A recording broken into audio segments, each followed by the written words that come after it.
doctor Isaac de Paz en el sistema. Mi estimado doctor, ¿cómo estás? Muy buenas noches. Hola, ¿qué tal, estimado Rafa? Muy buena noche. Muy buena noche a toda la familia de Sin Censura, a Vicente, aunque esté desconectado por causas ajenas a él. Y pues saludo con muchísimo gusto al público de Sin Censura que nos ve en México, en la provincia, en Estados Unidos y en todo el mundo.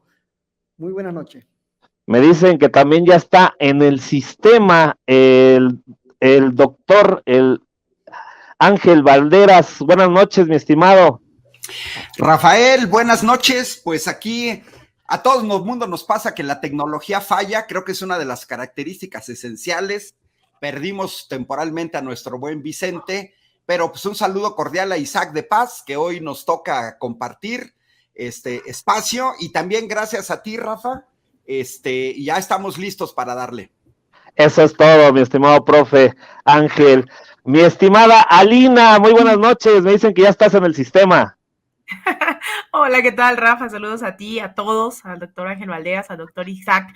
Ya estamos listas también aquí en primera línea para pues continuar con esta línea informativa aquí, llenando los espacios que nos tocan llenar aquí en Sin Censura. Te mando un abrazote, qué gusto saludarte, Rafa.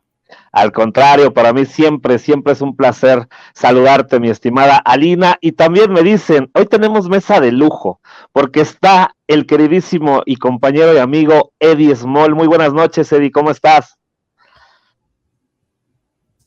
Buenas noches a todos, buenas noches, Rafa, feliz año, ahora sí que todo, feliz vida al público Sin Censura, a la gran audiencia que nos sigue en México, en Latinoamérica, en Estados Unidos y en todo el mundo, en Europa, que nos escriben de tantos y tantos lados, y por supuesto que a los compañeros, y un abrazo muy grande también a toda la gente que hace posible esta transmisión tras cámaras.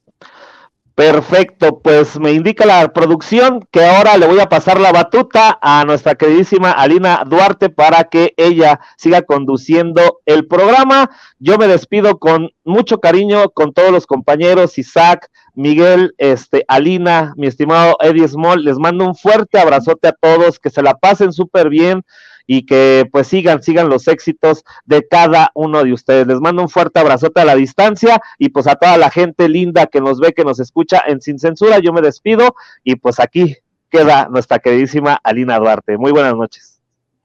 Muchas gracias a ti, querido Rafa, y nuevamente saludos a todo el auditorio que nos está acompañando esta noche aquí en Sin Censura. Antes de seguir con la mesa, invitarles nuevamente a que vayan y se suscriban a nuestros canales, que le den like, que vayan y sigan a nuestro compañero también Vicente Serrano en Twitter, arroba Vicente Serrano, Vicente Serrano. En Facebook nos encuentran como Noticiero Sin Censura, y vayan por favor a suscribirse a todos los canales que aparecen en pantalla. Sin Censura TV, Sin Censura Media, Sin Censura Presenta. Recuerden, hemos tenido una campaña tremenda en contra de este espacio, de esta trinchera, y por eso requerimos de su apoyo. Así que nuevamente estamos a mitad de esta transmisión y es una buena oportunidad para que nuevamente vayan y compartan este video, compartan esta publicación en diferentes redes sociales. Y vamos empezando con esta segunda mesa. La gente que se va incorporando va a decir dónde está Vicente. Bueno, la tecnología nos ha fallado nuevamente el día de hoy, pero ya tenemos esta gran mesa, esta segunda mesa de debate el día de hoy,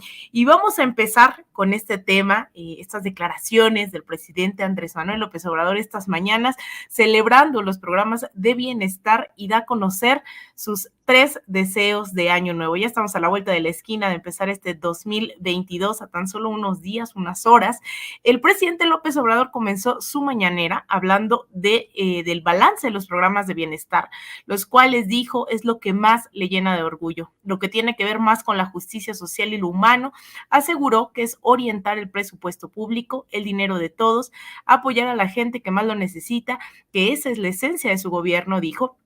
Y comentó que uno de sus deseos de año nuevo es que termine la pandemia, que ya no se siga padeciendo y sufriendo ni en México ni en el mundo, que su segundo deseo es que continúe la fortaleza cultural de México, que es lo que siempre nos ha salvado ante calamidades, que no olvidemos de dónde venimos, pues somos herederos de grandes civilizaciones y eso es lo que nos da fortaleza e identidad, que no reneguemos de nuestro origen. El que no sabe y no se siente orgulloso de dónde viene, nunca sabrá a dónde irá.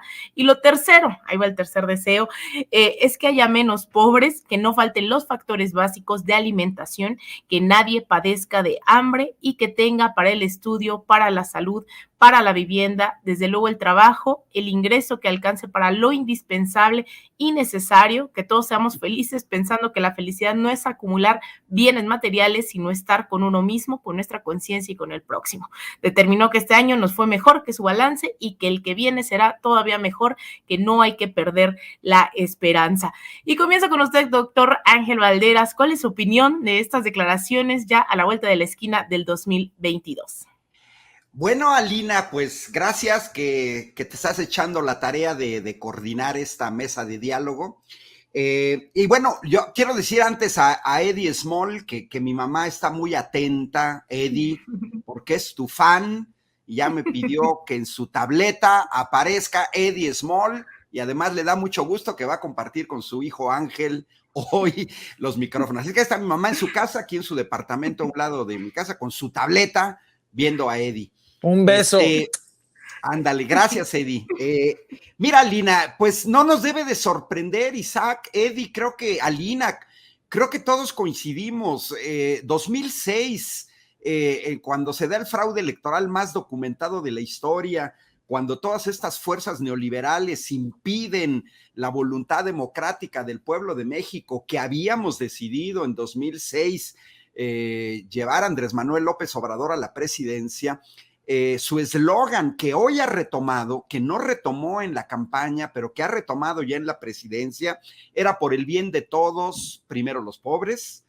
Eslogan que fue tergiversado. Recordemos que aquí estuvo Dick Morris, norteamericano, estuvo Antonio Solá del Partido Popular, haciendo esa campaña negra de AMLO, un peligro para México. Tergiversan el eslogan y tratan de hacer creer, de engañar a la gente, a las clases medias, a gente que no tiene ni siquiera, que es dueño de una casa, los espantaron con el hecho de que iban a perder una casa. Yo creo que hoy vemos a un Andrés Manuel actuando en los hechos, no de manera demagógica. Los programas sociales de los que justamente debe estar muy orgulloso es el poner en práctica que van primero los pobres y que todos salimos ganando. No es una posición demagógica, no es una posición populista. Hay que tomar en cuenta que hoy los programas sociales se están llevando unos 450,000 millones de pesos, pero también hay que recordar que ya desde 2011 los grandes empresarios en este país evadían el pago de impuestos por el orden de 220,000 millones de pesos. Es decir, simplemente el dinero que sí había, porque en 2012 las ganancias de Pemex eran del orden de 70,000 millones de dólares, es decir, 1.4 billones de pesos de ganancias, no de ingresos, sino de ganancias, ya descontados los egresos. Había dinero, teníamos una balanza petrolera comercial positiva, 20,000 millones de dólares al año. Todo ese dineral, el crecimiento de la deuda externa de 1.7 a 10 billones de pesos, a muchos mexicanos nos gustaría saber en qué se invirtieron. No hay ninguna gran obra de infraestructura en este país y apostarle a las becas, a los que somos profesores y que nos hemos dado cuenta que estas becas han servido para detener la deserción de los jóvenes de los estratos más pobres, y con esto cierro porque tampoco quiero acaparar el micrófono, que no se diga que es populismo, Isaac, Eddie, Alina, basta que vean a los países nórdicos, y no hay que irse tan lejos, España, Francia, Italia, Alemania, el mismo Reino Unido, centro del neoliberalismo mundial con Margaret Thatcher, tienen servicios de salud, si no gratuitos, prácticamente gratuitos, durante décadas los han tenido gratuitos, así mismo como la educación primaria, secundaria, bachillerato, en los países nórdicos la universidad, en Alemania, en Francia, con tarifas que son prácticamente equivalentes. Un alumno de ingeniería en Alemania paga menos que lo que pagan mis alumnos en el Tecnológico de Querétaro o en la Universidad Autónoma de Querétaro, pero ellos no se acusan de populismo. Yo creo que justamente, y cerrando el año, me parece que Andrés Manuel López Obrador tiene razón, debe de estar orgulloso un político que en menos de 3 años logró traducir ya en un primer peldaño sólido el ayudar a las clases más necesitadas de este país y comenzar a fortalecer el mercado interno. Ahí está el comentario del doctor Ángel Valderas. Yo estoy de acuerdo, hay una nueva forma de la redistribución de los ingresos del Estado y esta redistribución de las riquezas, ¿no?, del gobierno hacia la población, y eso se materializa directamente con estos programas sociales.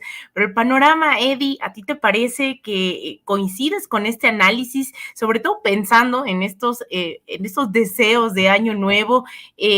¿Qué hace falta para materializarlo? Estamos hablando de que un presidente de un país de más de 100 millones de mexicanos y mexicanas le está apostando a la disminución de la pobreza, a mayor distribución de los ingresos del gobierno, a mayores programas sociales, a mayor infraestructura. Pero ¿tú crees que eso es viable a corto, mediano plazo? Y si no, ¿qué obstáculos ves en este horizonte ya que estamos a unas horas del 2022, Eddie? No, pues muchas gracias, Alina. Primero que nada, un beso y un abrazo a tu señora madre, doctor Ángel, que estás ahí sintonizándonos. Gracias por ser fan y gracias sobre todo por su cariño. Y a ti, doctor Ángel, pues te he seguido muy, muy de cerca. Me encantó una última plática que me aventé contigo en YouTube que diste por ahí en una presentación de una feria de libro donde hablabas de toda la parte de la reforma energética y lo profundamente empapado que estás de todo eso, y me aventé por ahí también tu ponencia que me gustó bastante, y pues gracias también a tu señora madre y a todo el público en general por su cariño. Y ahora sí, ya entrando al tema, mira, Alina, yo creo que es muy importante analizar esto, pero a profundidad, y todo siempre que cuando empiezan a hablar de todas las cosas que han tenido consecuencias, yo siempre les pregunto, esto es algo básico, inclusive cuando estoy dando conferencias, pues ¿qué fue primero, el huevo o la gallina? Porque hay que irnos al origen de todo esto. Creo que a veces queremos estar tapando soles con dedos sin entender, pues a final de cuentas, de dónde viene todo este tipo de cosas. Yo le pregunto a la oposición, si tan molesta está con los programas de bienestar y de ayuda social y económica a las personas, yo les preguntaría, ¿quiénes fueron los que organizaron y originaron todo esto? No se preguntan que si hubiésemos vivido en un país donde se hubiese cobrado como se debía de cobrar, si se hubiese hecho la recaudación como se debía de hacer, si a final de cuentas todos los patrones los hubieran comprometido a que le dieran sus derechos y sus prestaciones a los trabajadores, que no hubiese existido el outsourcing, que esos trabajadores se hubieran podido retirar con su seguro social, con su Infonavit, con sus afores o con sus pensiones cuando estaba la ley anterior. ¿No creen que a final de cuentas no estaríamos padeciendo todo esto porque el gobierno hubiese podido desde origen invertir correctamente los recursos recaudados en infraestructura de educación, de salud, el haberle proporcionado a todo mexicano al nacer un techo digno, alimento vasto y nutritivo, y estos servicios a los que menciono, y que cuando entraran a la cadena productiva iban a tener sueldos y salarios justos con sus prestaciones, vuelvo a repetir, y con un proyecto de vida donde se retirarían dignamente a disfrutar de una pensión, de un afore, con una casa ya de Infonavit y con sus prestaciones debidas. Pero como no lo hicieron y se dedicaron durante décadas, porque este es el resumen, para la próxima vez que alguien les escriba de la oposición, se lo pueden contestar con este diálogo que estamos teniendo. ¿Tú de qué te quejas? Pues si tú a final de cuentas perteneces a ese grupo que estuvo de acuerdo en que en este país no se recaudara como se tenía que recaudar durante décadas, se saqueara lo recaudado, se endeudara el país, no se le diera por ende las prestaciones a las personas desde que nacían, no hubiera dinero para infraestructura y para desarrollo, generación de empleo, esas personas se tuvieran que retirar y de alguna manera llegar a su edad adulta sin una pensión, derivado de todo esto, permitieran ustedes el outsourcing, permitieran que no se pagaran las cuotas obreros patronales porque los patrones decidían no darles el seguro y sus prestaciones a los colaboradores, y generando una bola de nieve en la cual nada más derivó en pobreza, carencia, el querer hacer como no veían a la gente que no tenía, él no les importar exigir que se respetaran lo que son las obligaciones, porque un ciudadano exige derechos, pero también tiene obligaciones. Y si a final de cuentas no se exigían a contentillo, pues a final de cuentas eso no funciona. Y si encima se saqueaba y se endeudaba, pues aquí está el resultado de que cuando por fin llega un gobierno que quiere hacer las cosas bien, como la 4T desde el 2018, pues tiene que decir, esta es la realidad heredada. Y la realidad heredada es que heredó un país que no tuvo prestaciones en décadas la mayoría de su población, que generaron una población que a final de cuentas llegó a la edad adulta sin ningún tipo de Infonavit, ni de pensión, ni de seguro social, ni de servicio de salud, que muchas de esas personas durante décadas no recibieron servicios educativos, que no tuvieron equidad de oportunidad para desarrollarse y hoy en día les tengo que ayudar para ver cómo salen adelante. Para mí, yo lo resumiría así, y por eso es que sí aplaudo los programas sociales, porque en un país, si Andrés Manuel López Obrador hubiera llegado el 2018 a un país con una realidad que hubiera tenido durante décadas, prestaciones, pensiones, oportunidades de que naces, techo digno, alimento digno, desarrollo, servicios educativos y servicios de salud, no hubiese tenido la necesidad de tener que estar haciendo todo este tipo de cosas. Y creo que con eso yo lo resumo. Es bastante claro cuál es la realidad. Para que dejen de estar criticando a quien llegó a tratar de poner en orden la casa, mejor se pregunten quién la desordenó toda durante décadas. Totalmente de acuerdo, Eddie, pero preguntarles también, antes de darle también la palabra, que ahorita que teníamos problemas ahí con Vicente Serrano, también fue el doctor Isaac de Paz quien dijo también yo le entro, preguntarles brevemente, doctor Ángel Valderas, esto que perdón por ser insistente, ¿no? Estamos ya a la vuelta de la esquina, ya vamos a la mitad del camino, dice el presidente, y pareciera que si bien ha habido una transformación, un cambio con estos programas sociales, la pregunta es, ¿se puede hacer más? ¿Se puede avanzar en esta llamada transformación? ¿Qué esperar en estos 3 años, en el 2022? ¿Qué espera usted, doctor Ángel?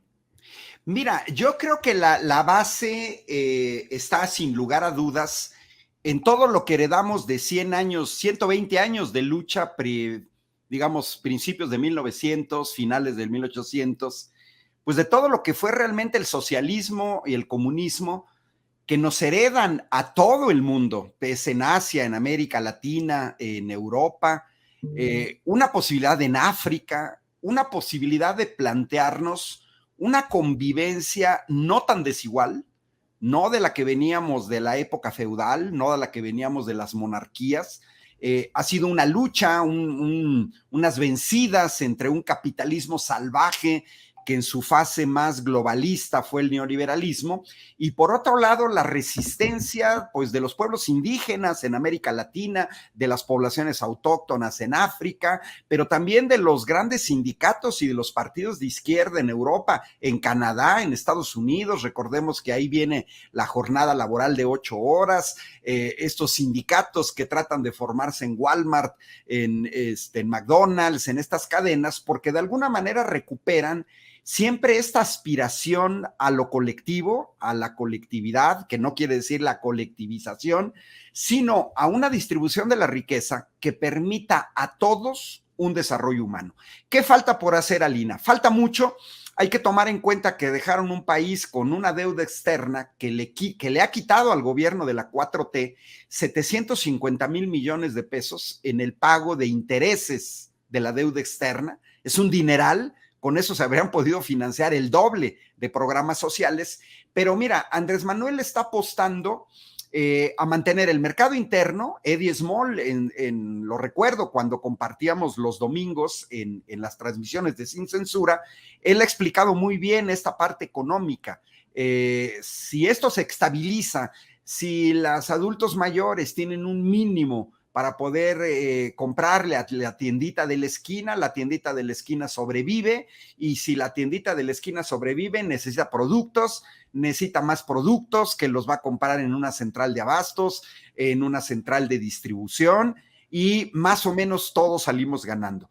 ¿Que se puede hacer más? Va a depender. Mira, necesitamos esperar 2023 a que seamos autosuficientes en energéticos, que dejemos de importar lo que importábamos en 2018, que se ha reducido un poco a cuestión de la pandemia, pero que estábamos importando 30,000 millones de dólares anuales de gasolinas, principalmente de Texas, 600,000 millones de pesos.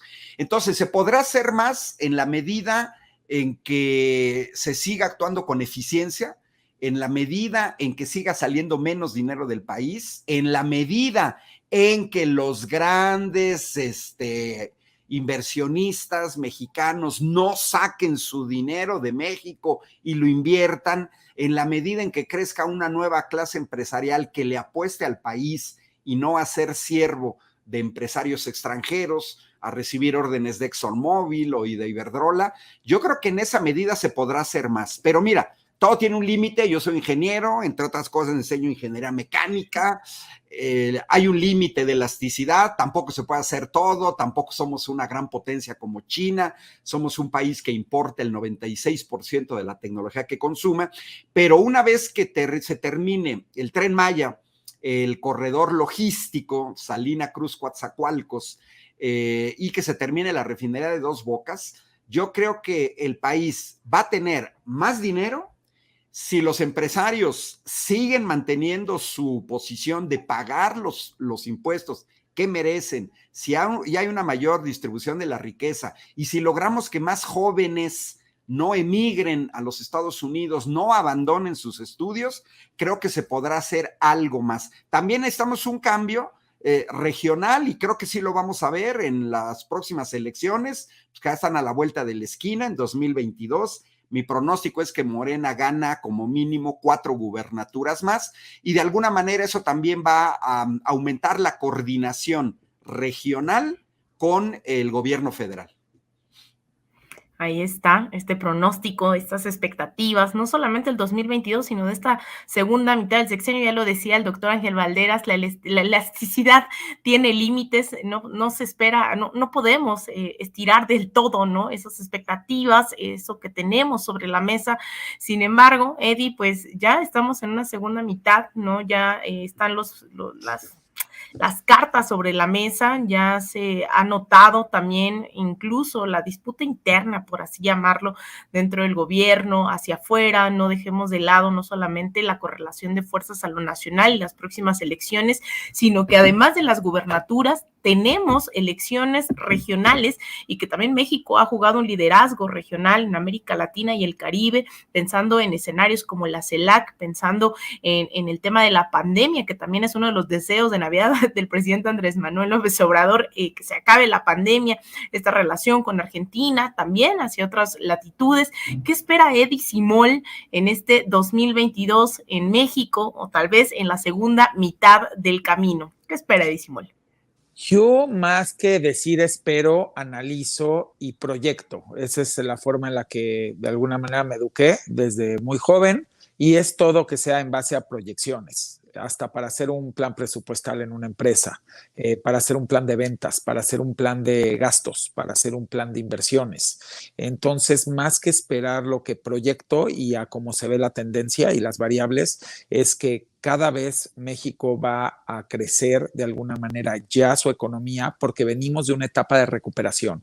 Hay gente que lo ha confundido con crecimiento y realmente pues después de la pandemia lo que se hizo es que pues se perdió parte del PIB y eso es lo que hemos venido recuperando en 2021 y un piquito que recuperaremos en 2022.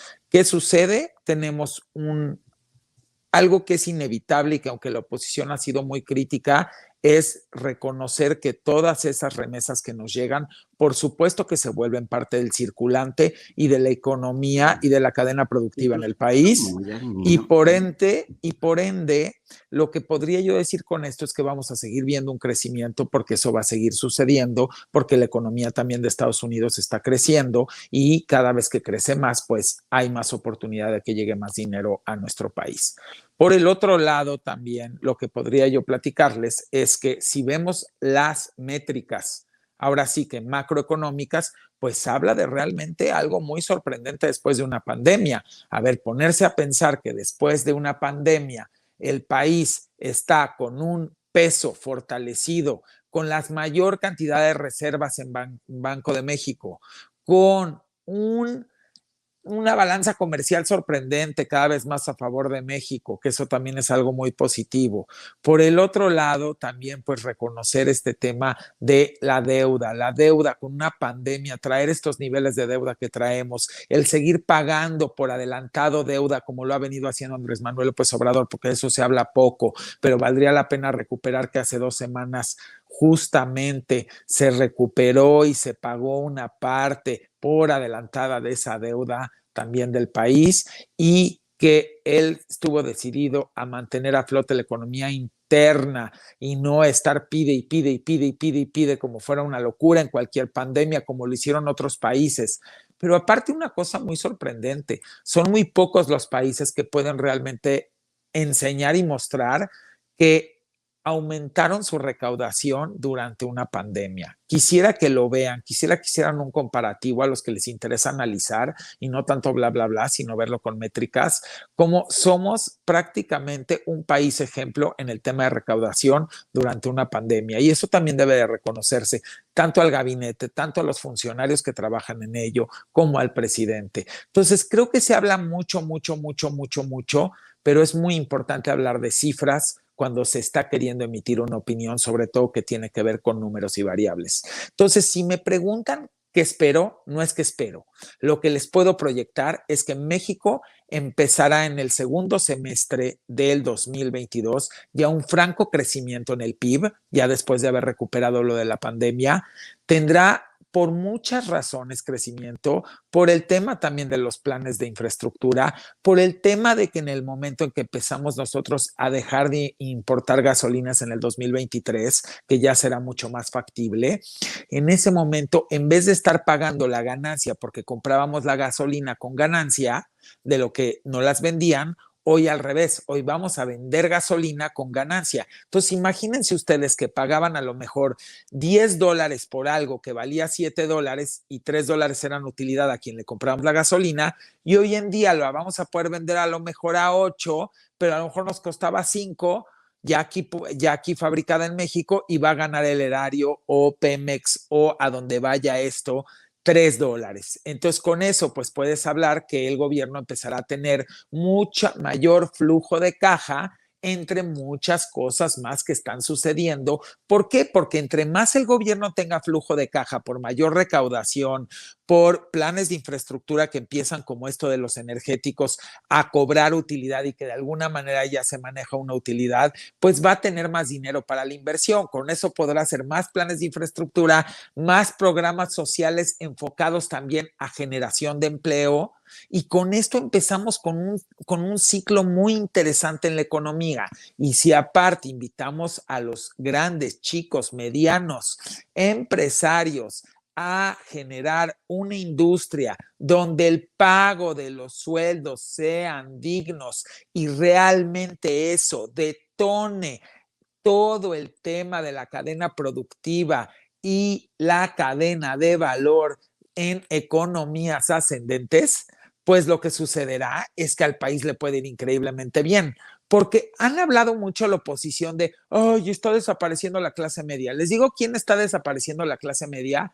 Pues los empresarios que se han dedicado a golpearla. ¿Por qué? Porque la clase de alguna manera que gana salario mínimo está siendo cuidada ya por el presidente y por los empresarios que están decidiendo subir doble dígito y que no es suficiente. Tendremos todavía que hacer aumentos del 25 o el 30% anuales para que realmente el salario mínimo pueda alcanzar una dignificación que le dé apertura y acceso a todos esos establecimientos que hoy en día esa cadena no puede acceder, que tenga derecho a ir al cine cuantas veces va a querer, que tenga derecho a ir a establecimientos de esparcimiento, que pueda viajar a lo mejor empezará en autobús o en aerolíneas de bajo costo, pero no le estamos dando acceso a toda esa cadena de valor, y esa cadena, valga la redundancia, genera economía en ascendente e increciendo, se vuelve una cadena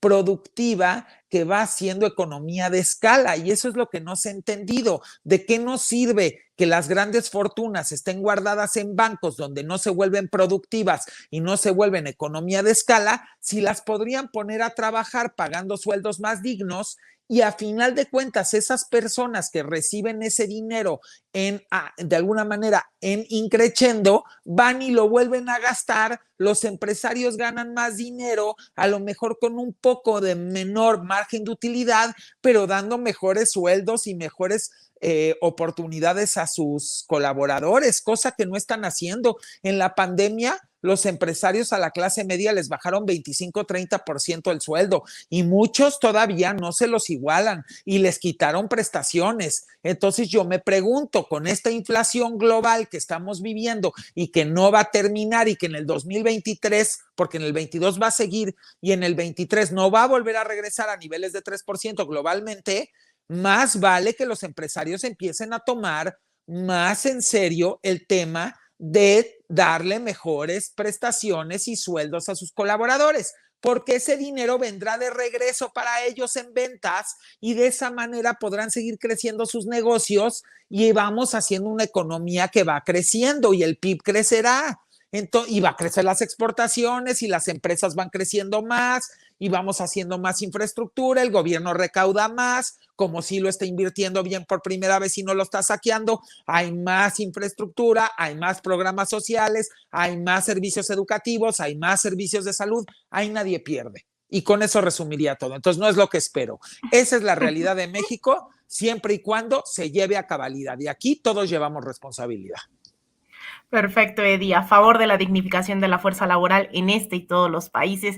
Y alguien que yo les decía que también dijo, yo le entro esta noche aquí en Sin Censura ante las fallas de la tecnología con nuestro compañero Vicente Serrano, es el doctor Isaac de Paz, a quien le doy la bienvenida y también le doy la palabra porque nos va a ayudar también a conducir esta mesa de análisis. Muy buenas noches, doctor, bienvenido y adelante. Pues muy buena noche nuevamente, Alina, estimado Eddie, ingeniero Ángel. Pues me toca analizar y bueno, junto con ustedes, la perspectiva de la revocación de mandato. El INE hasta el momento pues tiene 0 a su favor y la democracia en México tiene 2 goles a su favor.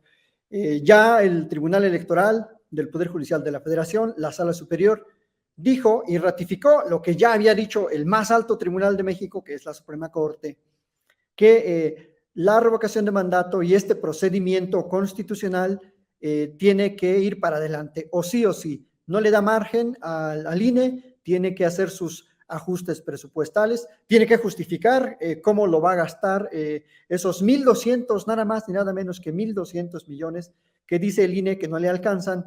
Y en ese contexto, pues, es una lucha política, jurídica, que en el fondo, si me permiten la expresión, se trata de uno de los procedimientos más genuinos, único procedimiento de revocación, una oportunidad histórica que tiene el pueblo de México para echar al presidente de la República o ratificarlo en su mandato. ¿Qué análisis, qué proyección les merece este asunto? Comenzamos contigo, Alina, por favor. Bueno, la revocación de mandato ha sido todo un tema, ¿no? Aquí hemos dado seguimiento a las acciones de un INE que ha sido totalmente omiso, que ha estado totalmente parcializado durante muchísimo tiempo, pero ha sido más sinvergüenza durante los últimos meses, durante los últimos años, a propósito de la llegada del presidente Andrés Manuel López Obrador a la presidencia. Hemos visto un INE que ha hecho contrario a lo que debería de ser, que es aportar a la vida democrática de este país, se ha dedicado a bloquearla y la consulta popular fue ese primer ejercicio, ¿no? Más allá de las elecciones, que para nosotros creíamos que el INE se iba a poner la camiseta, ¿no? Y que iba a levantar las banderas de la democracia, la participación ciudadana, y vimos absolutamente todo lo contrario. Un INE que además se ha dedicado a exigir más y más recursos, aun cuando la ciudadanía dice ya basta, aun cuando se ha demostrado la ineficiencia al momento de usar los mismos recursos de adquisición de bienes a precios inconmensurables, a precios extraordinarios que nada tienen que ver con un órgano que se dedicaría a fomentar la participación ciudadana en este país.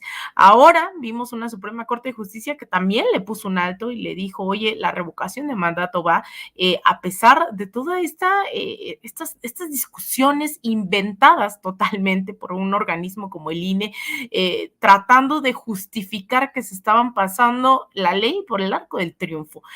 Yo la verdad es que creo que sobre todo escuchando lo que hay en redes sociales, a la gente en las calles, lugar donde nos paramos a una conferencia, a un evento, la pregunta es ¿qué hace falta para que un Lorenzo Córdoba deje de presidir el INE, que tengamos reglas mucho más claras, con árbitros mucho más imparciales?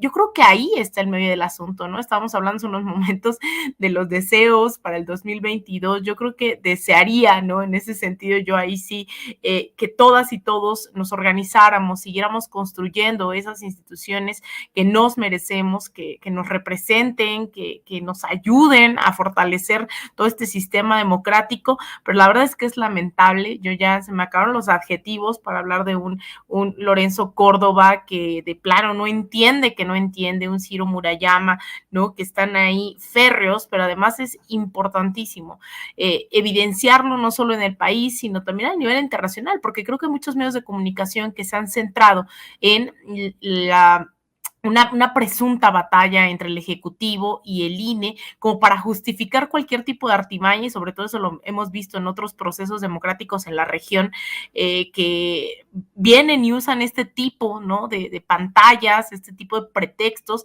para empezar narrativas internacionales y demeritar los procesos democráticamente, sobre todo los gobiernos democráticamente electos. Entonces yo tendría mucho cuidado sobre el futuro del INE, pero sobre todo creo que en este malestar comunitario, en este malestar generalizado, tendríamos que estarnos preguntando qué vamos a hacer con una institución como esta. Muchísimas gracias, Alina, por tu pues muy puntual crítica, y efectivamente le preguntaría al ingeniero Ángel, ¿qué opinión le merece, ingeniero, este monopolio que pretende el INE de la democracia directa, de la participación ciudadana, de ese precio que le quiere poner a la democracia, a un procedimiento tan importante en México como es la revocación de mandato? Alina, Eddie, tengo que ser muy crudo y muy duro. Son extremadamente chafas. Tenemos un instituto electoral exageradamente costoso para un país con 60 millones de pobres, un INE que es un obstáculo para la democracia en este país, un Lorenzo Córdoba que no hace honor a su padre, Arnaldo Córdoba. Y bueno, yo al rato incluso los invito, aunque no sean sin censura, pero ahorita justo, Isaac, en Sin Línea MX, en los ciertos datos, voy a presentar la nómina del INE que propuso para 2022, nada más para que se den cuenta que estos angelitos, los primeros 1,000 funcionarios del INE, los primeros 1,000 de Lorenzo Córdoba para abajo, nos cuestan a los mexicanos 1,200 millones de pesos al año. 1,200 millones de pesos al año. Los primeros 1,000 funcionarios del INE ganan en promedio 100,000 pesos mensuales.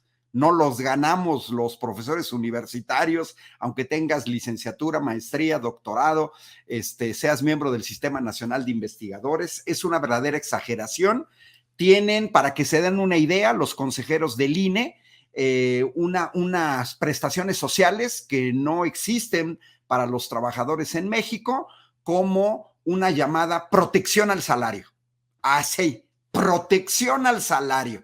Tienen un salario de 3,5 millones de pesos al año, y si a eso le sumas más de 500,000 de una prestación que es de protección al salario y otros 400,000 de otra prestación, nos vamos a 4,5 millones aproximadamente lo que están ganando Lorenzo Córdoba, los consejeros, el secretario ejecutivo del INE, 365,000 pesos mensuales.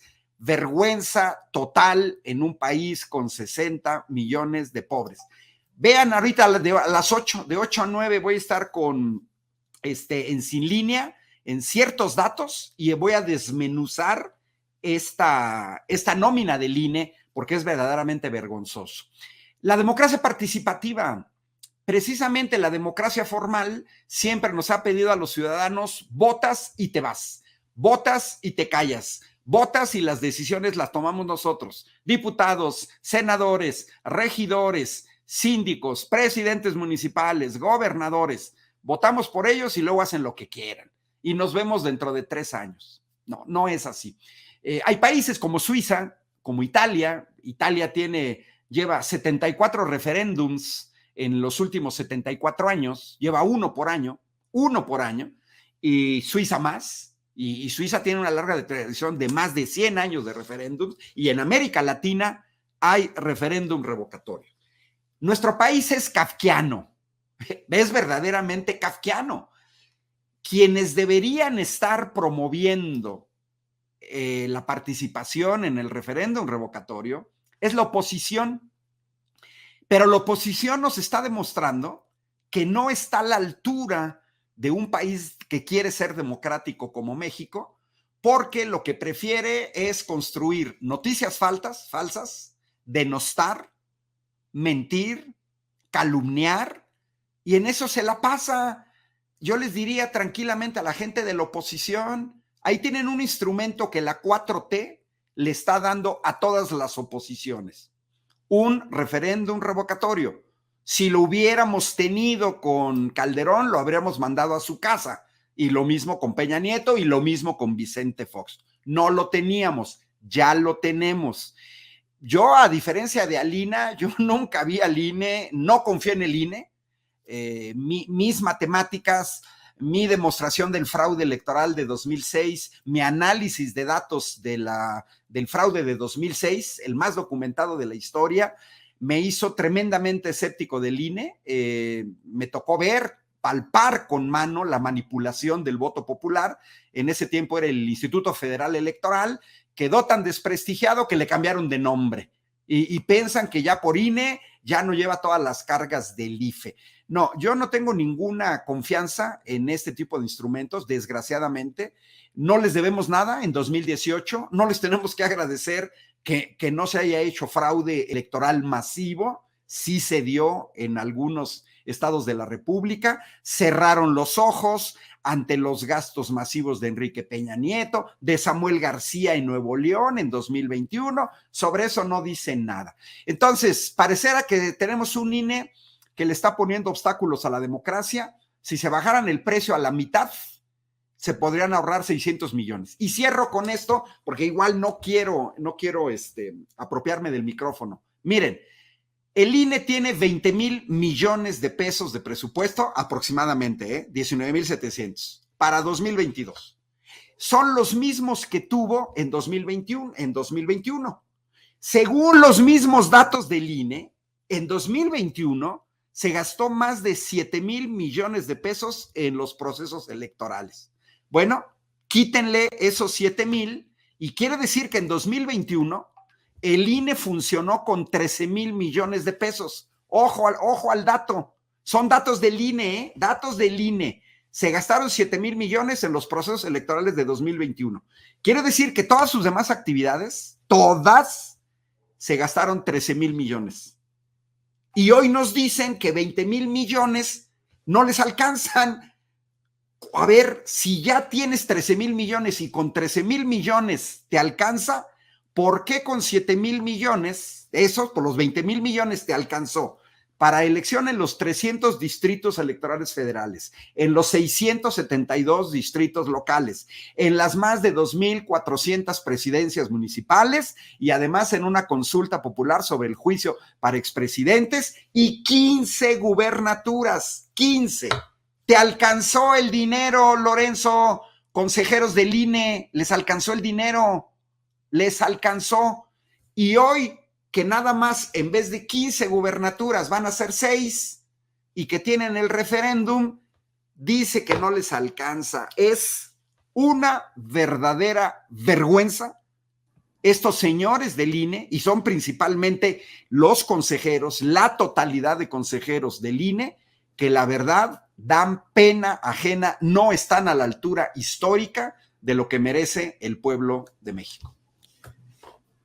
Pues efectivamente, doctor Ángel Valderas Puga, el INE pues no ha hecho ese ejercicio de racionalidad presupuestaria ni ha justificado el porqué de su señalamiento sobre que no le alcanza. Y bueno, pues ya usted los acaba de desnudar, ya dejó la víbora chillando, los perros ladrando, los gatos maullando, y ya puso el dedo en la llaga de esta pues falacia presupuestaria que señala el INE. Y por otro lado, estimado Eddie Small, quiero preguntarte, ¿qué opinión te merece esa defensa que hacen algunos pues comentócratas, incluso exfuncionarios del IFE, para supuestamente justificar que el INE tiene el monopolio de la democracia, el monopolio de los procesos y que o sí se le tiene que apoyar con todo lo que pida? ¿Qué es tu análisis en este aspecto, estimado Eddie Small?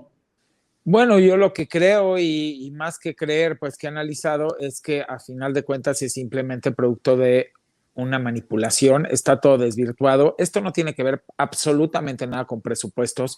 Si yo estuviese, por ejemplo, presidiendo el órgano de revisión de gastos, les voy a decir honestamente, yo le bajaba el presupuesto al INE todavía más. Ni siquiera le daría lo que le dieron, le quitaría, porque yo estuve haciendo un análisis de todo lo que se gastan, aparte de los megasueldos, aparte de todo lo demás, en pretextos de capacitación, que hoy en día con toda la tecnología, con las apps que tenemos, con todo el tema virtual, no es necesario gastar lo que ellos están gastando, y menos cuando vienen de la elección más grande que se ha hecho en este país, que fue apenas, como todos lo sabemos, y que ahora resulta que no podrían volver a reclutar a esas mismas personas que tuvieron la elección más grande para hacer esta consulta de revocación. Pero lo que no entienden es que ellos no quieren consulta de revocación porque es una simulación. Lo único que ellos quieren, están simulando que no les alcanza el dinero, porque en el fondo lo que no desean es que se lleve a cabo esto, porque están muy preocupados, porque sueñan un día volver a recuperar el poder en la oposición y dicen, acá, hijo, si nos volvemos a recuperar el poder y volvemos a saquear el país, pues va a venir una horda de toda la población y nos va a querer sacar. Entonces, más vale no ponerle el ejemplo a este tipo de mecanismos, que mejor no se hagan y poner todos los pretextos y decir que es muy caro y que no debemos de gastar en eso y bla, bla, bla, para no abrir esa puerta a poder quitar a funcionarios corruptos o que hagan mal uso de nuestro país, de nuestros recursos o de nuestra soberanía. Entonces, creo que no estamos entendiendo el fondo, no deberíamos ni de estar analizando si les alcanza, si no les alcanza, más bien no les alcanza la dignidad para estar haciendo lo que están haciendo, porque no viene al caso. Ahora bien, si nos vamos a la democracia, yo les voy a hacer una pregunta. Para mí, y yo creo que para el pueblo si lo analiza, esa presidencia del INE hoy es ilegítima y tiene tiempo ilegítima, porque señores, era el IFE y el IFE no lo cambiaron por un tema de desprestigio, lo cambiaron por un acuerdo cupular para ver cómo le extendían el mandato a Lorenzo y a Ciro. No era para cambiarle el nombre a la institución, necesitaban encontrar una argucia legal para poder encontrar cómo extenderle el mandato. El señor debió de haberse ido. Si se hubiese seguido llamando el IFE, el señor no estaría ahí. Entonces yo más bien le daría el reto a la gente que se dedica a los órganos jurídicos de la presidencia y de la Cámara, que analicen cómo fue esa argucia, que analicen cómo fue esa triquiñuela, y que si definitivamente encuentra que hay argumentos jurídicos para que no debería de haber sido y no debería de estar ahí, que vayan a la Suprema Corte con todo el expediente integrado y hagan valer que esa presidencia no es válida. es ilegítima, porque entonces yo les pregunto, bueno, nos queremos que se quede más tiempo Andrés Manuel López Obrador, les juro que somos muchísimos y millones los que queremos, vamos a cambiarle que ya no se llame Estados Unidos Mexicanos, vamos a cambiarle a que se llame Estados Unidos de México y que se quede otros 6 años, porque como ya no es el IFE y ahora es el INE y se puede quedar todo un periodo, pues ahora ya no es quedado Estados Unidos Mexicanos, ahora es Estados Unidos de México. Por favor, analicemos de fondo, nos hemos dejado como pueblo, nunca debimos de haber permitido que este señor continuara, debimos de haber dicho, a nosotros no nos van a hacer la triquiñuela de cambiar del IFE al INE para que este cuate se quede más tiempo junto con su comitiva, porque esa fue la triquiñuela. No fue ninguna otra triquiñuela. Y ahora se la viven haciendo más triquiñuelas. Poner de pretexto el presupuesto, poner primero de pretexto que sí, a ver si lo impugnaban en la Suprema Corte, bla, bla, bla, bla, bla. Y así no las vamos a vivir hasta que no les pongan un alto final. El alto final que también le debieron de haber puesto al señor Lorenzo Córdoba es cuando se burló de los pueblos originarios de México. Una persona que se jacta de ser el apóstol de la democracia no se puede estar burlando de los pueblos originarios de México, los que le dieron origen a este país y a toda la gente que vivimos aquí de una o de otra manera. Entonces creo que hay muchas cosas que hemos permitido, más allá de otro tipo de juicios que ya sean superficiales. Vámonos al origen. ¿Qué hace ahí ese señor si fue una triquiñuela?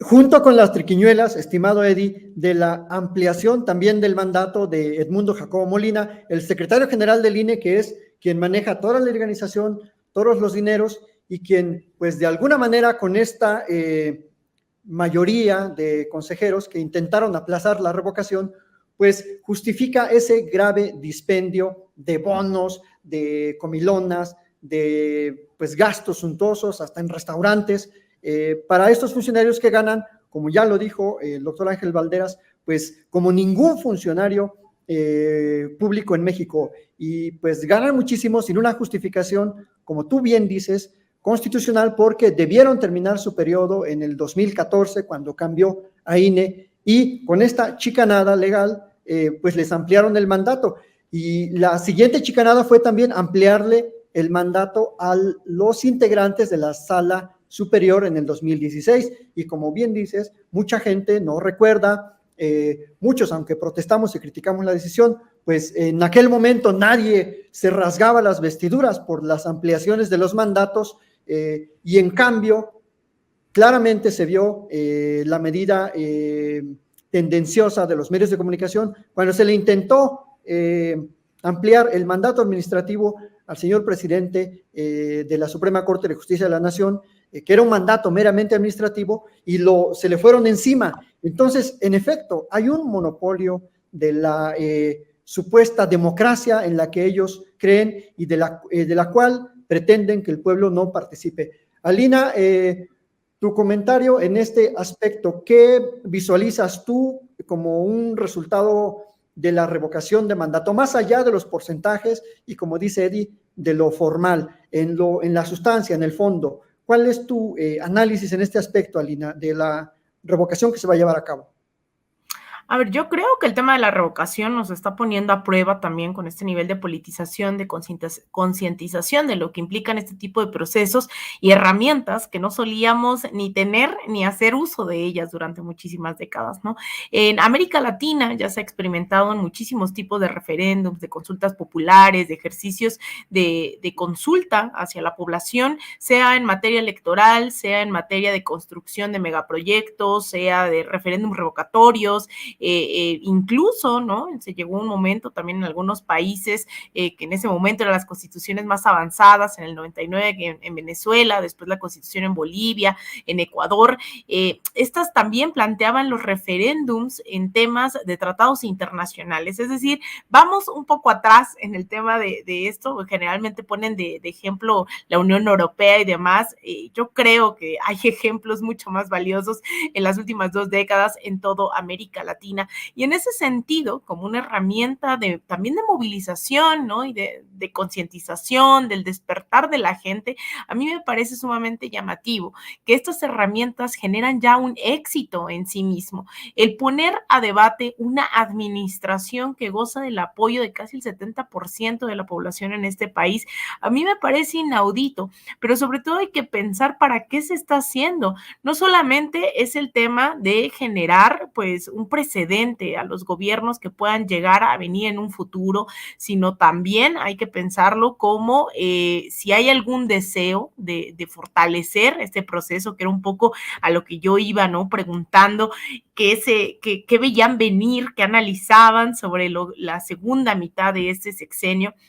Es también esa posibilidad de un gobierno que a mitad de su sexenio se fortalece con un nuevo proceso y que la gente pueda seguir apoyando todo lo que viene. Estamos hablando de una reforma eléctrica, estamos hablando de un tema pero tan vital como el tema del litio, que hoy está en boca de todos, ¿no? Que fue eje también de la candidatura de un Gabriel Boric en Chile, que hemos visto este tema, ¿no? Por todos lados, está en la sopa, está el tema del litio.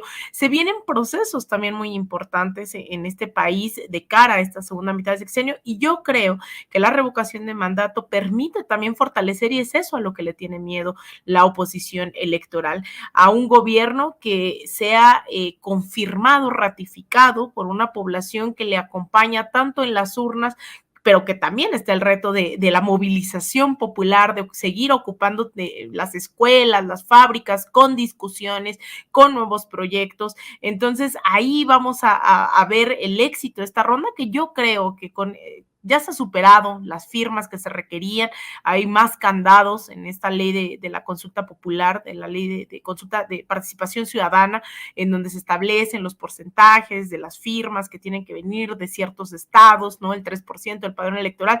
Ahí todavía están esos candados que habrá que repensar en un futuro también, pero yo creo que hay un éxito rotundo ya de por sí, ¿no? Con el tema de la revocación, porque además eso ha hecho generar un debate en los mercados, cuando vas en el taxi, cuando vas a la escuela, ¿no? Que si en las reuniones de Zoom, que si en los programas de televisión, cosa que hay que celebrar y que no ocurría con antelación. Pues sí, en efecto, es una oportunidad histórica y hay que aprovecharla, sea cual fuere el resultado, y sentar un precedente, como decía Eddie, como reiteraba el doctor Ángel Valderas Puga, para pues que tengamos la oportunidad de echar al presidente o ratificarlo en caso de que pues la mayoría así lo dispongamos. Pues muchísimas gracias. Alina, te cedo el último tema, te devuelvo el uso de la voz para el análisis de este asunto en la UDG. Ya ahí vamos cerrando ya este programa, no sin antes agradecer a Andrés Seymour por sus $5 en el super chat. Y vamos cerrando, ya estamos ahí en los últimos minutos, pero no queremos dejar pasar esto que nos parece bastante importante, que es un comunicado que ha sacado ya la Universidad de Guadalajara. Vamos a ver si lo tenemos ahí. Este comunicado, bueno, ahí están los saludos también a Francisco Álvarez, muchísimas gracias por su super chat. La UDG, la Universidad de Guadalajara, en este hecho que documentábamos hace unos días también aquí, lo presentábamos, exige justicia ante ataque a instalaciones de Canal 44. Las instalaciones de Canal 44 y Radio Universidad en el centro del 4 fueron atacadas este martes 28 de diciembre. 2 sujetos arribaron al sitio a bordo de motocicletas e intentaron ingresar a la fuerza a las instalaciones. Los 2 guardias de seguridad, al impedir el paso de los atacantes, fueron agredidos con armas de fuego y perdieron la vida en el lugar. Lamentamos la pérdida irreparable de las familias y amigos de los guardias que murieron cumpliendo con su labor. Ante estos terribles hechos, la Universidad de Guadalajara exige al gobierno de Jalisco que investigue y aclare lo sucedido, que encuentre a los responsables de la agresión y haga justicia. México es el país más peligroso para ejercer el periodismo en el mundo. El ataque a un medio de comunicación representa un artero golpe a la libertad de expresión. Por eso exigimos al gobierno de Jalisco que otorgue garantías de seguridad a las y los colaboradores de Canal 44 y Radio Universidad, así como a quienes laboran en sus instalaciones. De igual manera, exigimos que cese el clima de hostilidad que desde el gobierno de Jalisco se ha promovido contra el derecho a informar y el ejercicio de la labor periodística. El ataque a los medios de comunicación, el asedio a las y los periodistas y el ataque armado a las instalaciones de un medio de comunicación son de la mayor gravedad. Exigimos al gobierno del Estado que cumpla con su obligación más básica, la de garantizar la seguridad de sus ciudadanas y ciudadanos. Atentamente, Piensa y Trabaja, Universidad de Guadalajara. Ahí está, fechado con el 29 de diciembre del 2021. Además, llama la atención, y con eso paso a esta última ronda de preguntas, llama la atención que justamente la UDG, a través de estos espacios, se creaba un observatorio sobre libertad de expresión y violencia contra periodistas apenas hace 2 semanas, y anunciaban que en lo que va del 2021, insisto, hasta hace 2 semanas, se tienen registrados ataques, 24 ataques a periodistas por parte de autoridades de gobierno y particulares. En ese contexto, con la creación de ese observatorio, se da nuevamente este ataque, y vamos con esta última ronda de preguntas. Doctor Ángel Valderas, ¿qué opinión le merece todo esto? Mira, Lina, pues hay que recordar, yo vengo del sector universitario, tengo muy clara la historia de la UDG, el porrismo, el grupo de los Padilla, la relación con el PRD, la FEU, y bueno, la violencia desatada en Guadalajara desde que llega Alfaro, y pues peligroso, muy extraño este tipo de incidentes, que se ataque de esta manera a una televisora universitaria. Debe ser una especie de mensaje, pudiera ser hasta un mensaje mafioso, triste, que tengan que morir personas que hacen su trabajo para pues ser ahora sí que emisarios de este tipo de mensajes cruzados. Y pues yo espero que se aclaren, porque de alguna manera Jalisco se ha vuelto muy, muy peligroso. Hoy en la jornada se publicaba que Ricardo Ravelo, que se ha dedicado como periodista a investigar muchas cuestiones ligadas a la delincuencia organizada y al narcotráfico, pues prácticamente logró la protección del sistema de protección a periodistas, y señala directamente al gobernador de Jalisco como que lo ha amenazado, a partir de justamente artículos que ha escrito Ricardo Ravelo. Yo desde aquí le mando toda mi solidaridad a Ricardo Ravelo, y bueno, es Jalisco, es Guadalajara, es Alfaro, y yo cerraría con algo muy concreto. Mira, a Lina, Isaac, Eddie, cuando se habla de inseguridad, a partir de que comienza el gobierno de la 4T, hay mucha gente en México, bueno, algunos, que pretenden que cualquier problema de seguridad, así sea en un municipio perdido de la zona del semidesierto de Querétaro o en Durango, sea responsabilidad del gobierno federal. Y aquí todos nos tenemos que preguntar, los gobiernos de los estados tienen un aparato de seguridad, tienen un presupuesto de seguridad, lo mismo los gobiernos municipales, y yo me preguntaría, ¿en qué invierten ese dinero? Toda la gente que dice que todo lo tiene que resolver el gobierno federal, bueno, pues entonces que todo ese presupuesto que reciben los estados y los municipios para seguridad, se los quiten y que sea el gobierno federal el que se encargue de todo. Esto no es posible. En todo el mundo, las policías municipales son las principales responsables de todo lo que tenga que ver con delitos de proximidad. Es evidente, es natural, es lógico. Si en mi colonia sucede un delito, los más cercanos son los de la policía municipal. Para eso están. Ni modo que yo llame a alguien del municipio de la Sierra Gorda de Querétaro. No tiene sentido. Y lo mismo sucede con los estados. Si sucede un delito en Guadalajara, en Tlajomulco de Zúñiga, en Tlaquepaque, en Zapopan, pues es la policía estatal del estado de Jalisco la primera que tiene que intervenir y resolver el problema. Es verdaderamente absurdo pretender que todo lo resuelva la Guardia Nacional o el Ejército. No tiene ni pies ni cabeza. Entonces, yo esperaría un poco a que se aclarara, a que hubiera más información al respecto, pero creo que esto evidencia una vez más el fracaso total de Alfaro en el gobierno de Jalisco. Lo hemos visto como un personaje represor, lo hemos visto como un personaje frívolo, lo hemos visto en aquel famoso video amenazando a un maestro todo porque le reclamó. Y además yo lo he visto también casi que sus guaruras agarran a golpes a una persona de la tercera edad en un campo deportivo de Guadalajara, también porque le reclamó. Entonces, yo creo que hay que esperar a ver qué está detrás, cuál es el intento, por qué llegan estas personas a las instalaciones de la televisión universitaria, qué pretendían, fue de adrede el asesinato, si fue así, ¿para qué? Se querían meter, de acuerdo al comunicado oficial de la UDG, ¿para qué se querían meter? Y creo que los más interesados en que se conozca verdaderamente qué fue lo que pasó, pues es la misma comunidad universitaria de la Universidad de Guadalajara, que sinceramente no tienen por qué pagar los platos rotos de la mala política de seguridad de su gobernador. Pues vaya hechos, estábamos hablando justamente aquí en Sin Censura el día de ayer, comentábamos esto de Ricardo Ravelo, ¿no? Que pone nuevamente en el foco de la discusión la administración de un Alfaro que amenaza, ¿no? Y que dice además no son amenazas, lo que hay es una demanda y pareciera que la demanda no existe en contra de este periodista que ha dicho una investigación que causa pues molestias, ¿no? Alfaro, que tiene que ver con la presunta, pues el hecho de que pudieran respaldar, ¿no? Proteger a uno de los cárteles en Guadalajara, esto causa estas molestias y tiene que solicitar Ricardo Ravelo el mecanismo de protección a periodistas. El presidente López Obrador dice vamos a protegerlo y luego vemos también estos ataques con cuestión de horas de diferencia a la Universidad de Guadalajara, a la radio universitaria de la Universidad de Guadalajara. ¿Qué opinión te merece, Eddie Small, todo esto que está ocurriendo allá en Jalisco?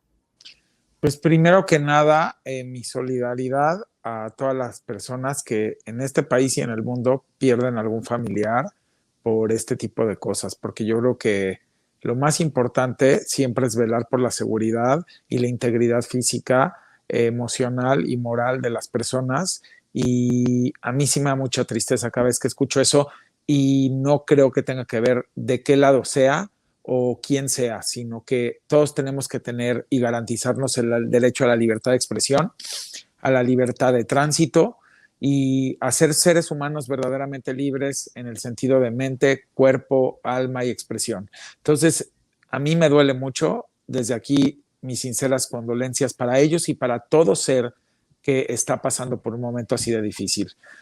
Por el otro lado, definitivamente creo que hay que aprender a respetar la diversidad de opiniones de cada uno de los seres humanos que existen en esta tierra y que muchas veces no vamos a coincidir con ellos, pero mientras sus opiniones sean con respeto, con sustento, con argumento y con fundamento, hay que aprender a respetar. No podemos comulgar todos con todos, pero sí podemos dialogar y llegar de alguna manera a consensos que sean constructivos y que de alguna forma vayan normando el criterio de la población y del colectivo.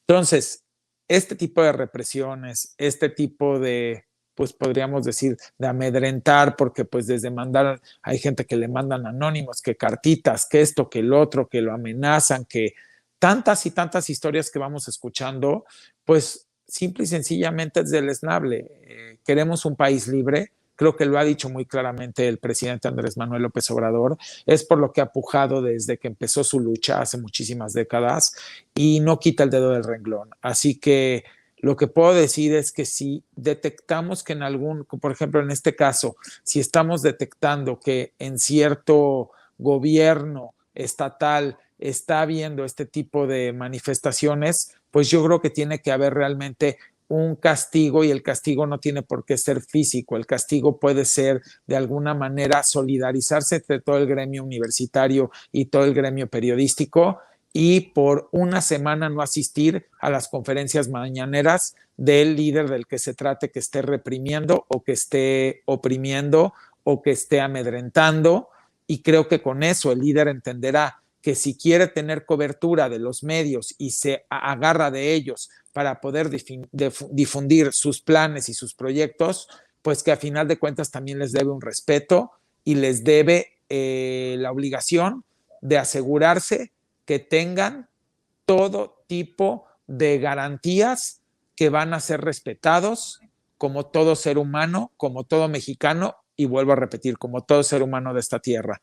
Entonces, si el gobernante, en este caso que estamos hablando puntualmente de Jalisco, está empezando, como ustedes mencionan, a demostrar que tiene actitudes represoras, pues la forma de contrarrestar eso es, por primera instancia, una semana sin cobertura de ningún tipo en sus mañaneras, porque aquí también se hacen mañaneras, obviamente, y por el otro lado, ni un tipo de cobertura a ninguno de sus eventos públicos de nadie del gremio, porque hoy puede ser uno y mañana puede ser el otro. Entonces se trata de solidarizarse. ¿Quieres la difusión de los periodistas que están haciendo un ejercicio de libertad de expresión y de cobertura? Los tienes también que respetar y tienes que darles garantías. Lo mismo con los universitarios y lo mismo con todo ser humano. Y yo creo que tenemos que empezar a poner orden de esa manera, porque no se trata nada más de sí, decirlo, y que no se tomen acciones en las cuales también el gobernante, en este caso Alfaro, se dé cuenta que también necesita de los medios, se dé cuenta que también necesita de la comunidad universitaria y nosotros también nos demos cuenta que necesitamos de nuestros gobernantes. Creo que aquí, vuelvo a repetir, es un trabajo de todos. Casualmente, en una nación y en un gobierno y en una población, todos somos importantes y todos formamos parte del círculo virtuoso o vicioso de la realidad. Entonces decidamos también como población, como gobernantes, como autoridades, si queremos ser parte de un círculo virtuoso o queremos ser el semillero de un círculo vicioso, permitiendo abusos y no tomando cartas en el asunto. Y mira, Eddie, pones el dedo sobre el renglón. Anoche hablábamos justamente de esa falta de solidaridad, de empatía y de organización, claro, esta del gremio de periodistas, en donde además pareciera, ¿no?, que ciertos personajes sí merecen esta solidaridad y otros tantos, ¿no? Y sobre todo coincide cuando son periodistas que están a ras de suelo documentando todo esto y ahí no se solidarizan de la misma manera los medios corporativos. Vamos llegando ya a la recta final. Tampoco me voy a ir sin preguntarle sobre este tema en esta última ronda al doctor Isaac de Vaz, que nos ha acompañado también el día de hoy. ¿Qué opinión le merece esta administración en Jalisco y todo lo que está ocurriendo en el marco? Ya lo decía el doctor Ángel Valderas, ¿no? Hay que deslindar responsabilidades y sobre todo hay que fincar también a quién le corresponden todos estos actos, pero pareciera que Alfaro no está dispuesto a asumir esas responsabilidades, pero sí a ocupar la palestra cuando se trata de atacar al gobierno federal. ¿Qué opinión le merece, doctor Isaac? Bueno, pues primero mi solidaridad también con las víctimas, con los familiares de las víctimas. Es un hecho muy lamentable, además porque la comunidad universitaria normalmente pues merece todo el respeto por todas sus actividades, por el gran aporte que hace al país, y pues es muy lastimoso que este gobierno de Enrique Alfaro pues se ha dedicado a la politiquería, Alina, y bueno, no me dejará mentir Eddie y el doctor Ángel, que ha sido un gobernador golpista, un gobernador que ha querido romper el pacto federal, que básicamente se le ha pasado haciendo politiquería, pagándole a los grandes medios corporativos. Recordemos los contratos que firmó con Enrique Krause para la publicidad a cambio de esas comparaciones odiosas con grandes personajes de la historia en México. Y sobre todo, pues en esta última pues, parte de su gobernatura, estaba de vacaciones, es decir, tenemos a Jalisco en la total ingobernabilidad. Y eso, pues ahí coincido con el comentario del doctor Ángel Valderas, que tiene que responder el gobierno del Estado, los gobiernos municipales, a sus obligaciones constitucionales en materia de seguridad. El artículo 21 de la Constitución es muy claro. Hay obligaciones específicas para cada uno de los sectores del gobierno en este país y por supuesto que en la federación no se puede encargar de todo, no puede responder a todos los delitos. Viviríamos en un centralismo y claro que no, pues somos una federación. Entonces, sí hay mucho que analizar, que trabajar incluso de parte de la sociedad, nosotros como integrantes de ella, en materia de seguridad pública, pero es un buen momento para cuestionar lo poco que hacen los gobiernos estatales y los municipales para defender incluso a gremios que están sujetos a tanta presión política y a tantos ataques como el gremio periodístico. Así que ese sería mi comentario, estimada Lina, y muchísimas gracias a toda la mesa, al público bien fiel de Sin Censura, y saludos a Vicente, que ojalá rápido se restablezcan sus telecomunicaciones, y también al equipo de Sin Censura detrás de las cámaras. Muchísimas gracias, como siempre, por todo su apoyo y su atención, y que esperemos que tengamos un buen cierre de año y un mejor comienzo de 2022. Muchísimas gracias, doctor Isaac de Paz. Vamos llegando ahora sí ya al final de este espacio. Antes de irnos, le quiero compartir, le quiero leer este tuit que nos acaba de mandar Ceci en la producción. Hablábamos hace unos momentos del Instituto Nacional Electoral y resulta, Ciro Murayama acaba de compartir un tuit diciendo que la Unión Interamericana de Organismos Electorales, la UNIORE, hace público un documento de reconocimiento y respaldo al INE en la actual coyuntura. Dice: frente a las pulsiones autoritarias que cruzan la región, es vital la defensa de la política y las instituciones democráticas. Esto me suena como una OEA, ¿no? Reloaded. Aquí el comunicado dice: en defensa de la política y de las instituciones democráticas, posicionamiento de la Unión Interamericana de Organismos Electorales y Protocolo Etical. Dice que es una asociación que agrupa 34 organismos electorales del continente americano, fue creada en 1991 y luego después dice: ha observado las elecciones en México desde 1994 hasta las últimas del pasado mes de junio. Lo que hemos constatado son procesos electorales con plenas garantías democráticas para las y los ciudadanos, las y los candidatos y los partidos políticos. La autoridad electoral que las ha organizado, ante CIFE, hoy INE, se ha caracterizado por un desempeño imparcial con altos niveles de profesionalismo y rigor. Ello ha generado una auténtica representación política democrática. Las elecciones en México son legales y legítimas, y ahí le paramos, porque de plano esto suena muy fuera de la realidad que hemos estado analizando aquí durante toda la noche, pero también durante muchísimas emisiones. Así que les agradezco nuevamente que hayamos llegado ya al final del programa del día de hoy. En nombre de Vicente, de Ceci, de Adriana, de todos y todas las que hacen posible Sin Censura, le damos muchísimas gracias. Y pues vamos a cerrar, doctor Ángel Valderas, ¿dónde lo pueden seguir? ¿Dónde pueden compartir todo lo que usted hace todos los días a propósito de muchísimos temas? Pues casi todos los días, Alina. Acabo de regresar de Monterrey, ya me parezco a ti, que luego transmites de Estados Unidos y luego transmites de América del Sur.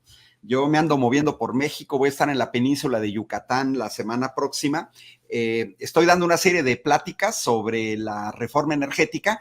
Me pueden encontrar en mis redes sociales, Ángel Valderas, en Twitter, en YouTube, en Facebook, y eventualmente en mis participaciones, a veces en TV Canal 21, ahorita que ya estoy en una transmisión grabada de 8 a 9 en Los Ciertos Datos, donde desmenuzo la nómina del INE y pues donde se pueda colaborar. Y yo agregaría casi, Alina, un meme de lo que acabas de leer de Ciro Murayama, de un grandotote, ja.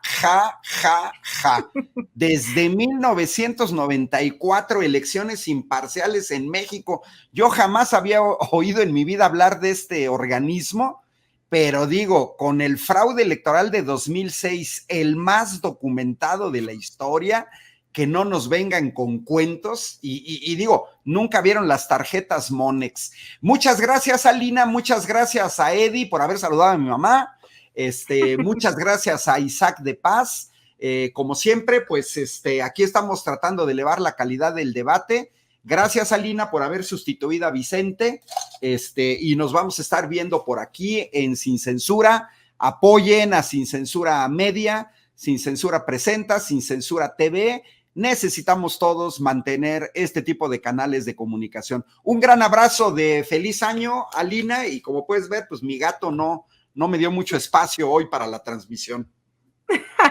Muchísimas gracias, doctor Ángel Valderas. Un abrazote también de parte de todo el equipo. Gracias por estar con nosotros el día de hoy. Eddie Simol, ¿con qué te despides? Y compártenos, por favor, tus redes para seguirte. Pues yo me despido nada más con una invitación a decirle a todos los gobiernos estatales, municipales, de cualquier que sean, de alcaldías, que tengan la responsabilidad de cuidarnos a los ciudadanos, que finalmente, si tanto pujan por nuestro voto y por nuestra confianza, que cuando llegan al lugar específico por el cual en la mayoría votamos, pues que devuelvan ese honor tan grande que es que la gente cree en ti, que vote por ti y que nos garanticen seguridad, que nos garanticen bienestar, que nos garanticen oportunidad y desarrollo, que sepamos que podemos realmente seguir siendo seres humanos, que nos ilusione votar por alguien, que no nos maten esas ilusiones.